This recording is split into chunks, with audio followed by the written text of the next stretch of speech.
Bruno, como a Porto Seguro trouxe oxigênio para a operação? A Oxigênio é uma iniciativa de 2016, ela tenta trazer um olhar de startup mais próximo das nossas operações. Muitas pessoas confundem o conceito da Oxigênio como a ideia de ganhar dinheiro investindo em startups. Para a Porto não é esse o propósito principal, e sim criar esse ambiente de cultivar o talento, cultivar o empreendedorismo e colocar os nossos executivos que estão em negócios mais maduros próximos desse pensamento empreendedor.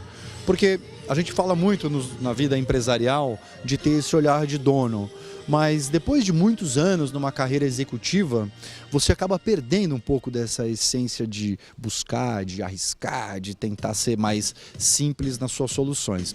Esses jovens que participam do processo seletivo do Oxigênio, eles têm um pouco disso. Então, no processo de mentoring que os executivos, os diretores fazem com estes jovens, a gente também aprende.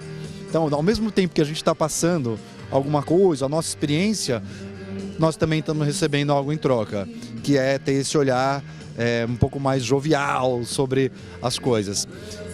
Você falou agora de propósito, qual que é o principal propósito de vocês? Olha, o propósito da Porto Seguro é fazer todos os nossos stakeholders felizes. Isso é o principal propósito. Quem são os stakeholders? Essa seria a sua segunda pergunta. Quem são? Os nossos stakeholders são os nossos funcionários, os nossos prestadores, aí eu incluo os oficinas, guincho, assistência à residência, todo mundo que está em contato com os clientes e que são, na sua essência, microempresários. Os corretores de seguro, que são quem representam a Porto Seguro perante aos clientes. E, por último, os acionistas, que estão lá com seu capital investido e também tem que ter seu retorno. Como que vocês inovaram nos 4 momentos? Crise, crescimento, sucesso e incerteza. Olha, a história da Porto não é só de sucesso. A gente não começou ontem com um belíssimo planejamento estratégico no PowerPoint e deu tudo certo. Então eu tenho dito, e a apresentação de hoje ela fala muito disso, que assim, é uma história de 40 anos, que já teve seus altos, já teve seus baixos.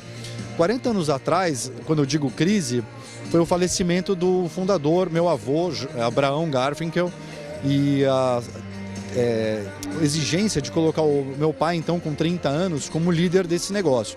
O cara inexperiente, não tinha o reconhecimento do mercado e o Brasil passava por a maior crise de recessão da história. Foram 9 trimestres de recessão nos anos 80. Bom, precisando de dinheiro, foi que começaram as soluções criativas.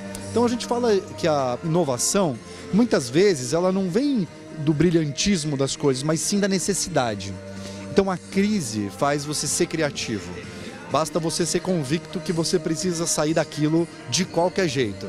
É tipo assim, se você está entre a vida e a morte, você vai procurar um caminho sobre sobreviver. É aí que a crise foi muito importante na nossa história. Quando depois a gente fala de crescimento, envolve a gente dobrar a aposta. Então a Porto Seguro entrou no automóvel não porque ela tinha uma convicção que automóvel era o melhor negócio do planeta, mas é que naquela época era o que os outros seguradores não tinham tanto interesse em fazer. E a Porto, por ser uma empresa pequenininha, ela falava, olha, eu faço o que quiserem fazer comigo. E automóvel acabou sendo o que foi escolhido pelos corretores, nossos parceiros, como um produto que eles achavam, manda para Porto. E a Porto abraçou.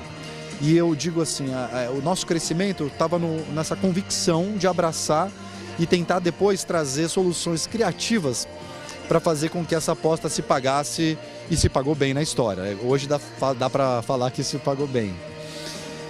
Depois, quando você já tem lá uma parte de crise, falamos de crescimento, aí você tem aquele momento que muito perigoso, que o ambiente começa a reconhecer você pelas decisões acertadas, começa a te elogiar. Puxa, nossa, vocês fizeram isso certo, aquilo foi brilhante e tal. Se você acredita nisso, você se acomoda. Então, nós somos uma empresa que tenta não ouvir muito esse lado. A gente trabalha muito na linha de dá para fazer 10% melhor, dá para fazer 10% mais barato, dá para fazer 10% mais rápido. E a gente comemora muito pouco as conquistas. A gente trabalha muito mais na ideia de que tem sempre algo para melhorar. E aí tem todo o jeito Porto de ser, que eu espero que você tenha assistido a palestra, que depois lá retrata bem esse negócio. Então, é a barriga no balcão, tá de ouvido aberto para o cliente. Isso vale para uma Porto Seguro com 14 mil funcionários, mas isso vale também se você tiver uma franquia com 5 pessoas. O importante é estar atento ao que o cliente quer falar com você. E finalmente, respondendo a tua pergunta na parte da incerteza, você não pode se preparar para tudo.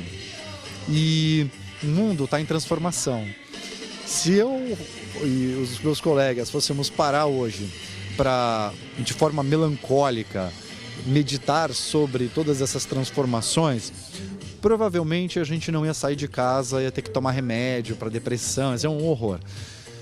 Mas uma coisa é certa, se a gente não viver o dia de amanhã trabalhando e muito, não vai haver o depois, não vai haver a disrupção, porque a gente não vai ter nem emprego.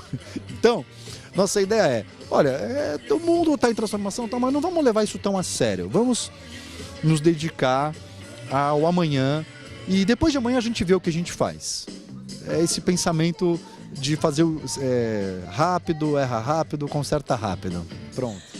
Qual que é o segredo de ser disruptivo? Olha, todo mundo fala de disrupção como essa coisa de inovação. Eu pessoalmente não acredito.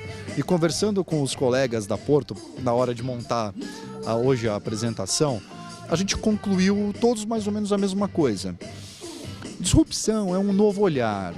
Não é nada de novo, nós não somos cientistas que estamos criando fórmulas ou criando átomos ou teletransporte. Não tem nada disso, a gente está fazendo o beabá. Através das experiências que nós temos e ouvir o cliente, que a gente falou, você acaba refletindo de como, às vezes, levar algo que é de uma indústria para uma outra indústria. E só essa transferência de know-how entre indústrias, que é ter um olhar atento para isso, faz você ser disruptivo na sua indústria. Então eu acho que a gente fala muito dessa inovação, acho que é mais um olhar diferente, é um olhar que transfere conhecimento de um lugar para outro olhar. E se você tivesse que dar alguma dica para quem está passando ou já passou por alguma dessas 4 fases, qual seria? Olha, tem coisas que a gente pode lutar contra e outras não. Então a gente fala muito assim, olha, a gente pode avaliar sucesso por 3 dimensões. Então você pode ser uma pessoa brilhante, você pode ter muita sorte e você pode trabalhar muito. Então, assim, brilhante, eu não sei se somos. Então não dá pra gente dizer se não tem gente mais brilhante que a gente. Ter sorte também é relativo. E se der azar e tal, então não dá pra gente controlar esse fator. Mas trabalhar muito, isso você acorda e você pode fazer.